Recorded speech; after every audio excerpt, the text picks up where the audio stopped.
Bombay high court ने एक फैसला दिया, शादी बचाने के लिए यह एक सुझाव हो सकता है, लेकिन इस बात पे ध्यान देने की भी बहुत ज़रूरत है कि कोई लड़की ये कैसे कहे कि वो घर के काम नहीं करेगी। अगर वो ऐसा कहती है तो उसकी शादी हो पाएगी?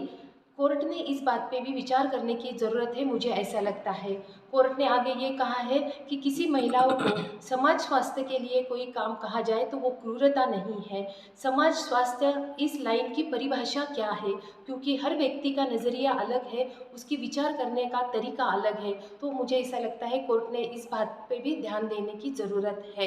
ये जो डिसीजन है तो महिलाओं के ऊपर डिपेंड रखना चाहिए कि उसको खाना बनाना है या नहीं बनाना है। यदि वो बोलती है मुझे नहीं आता है खाना, तो कुछ तो भी अल्टरनेटिव ढूंढना चाहिए। और यदि वो बोलती है आता है मगर इतना अच्छा नहीं आता है, तो कोई प्रॉब्लम नहीं है ना। जैसा भी आता है वैसा खाने की भी आदत हमारे यहाँ के पुरुष लोगों को लगनी भी चाहिए।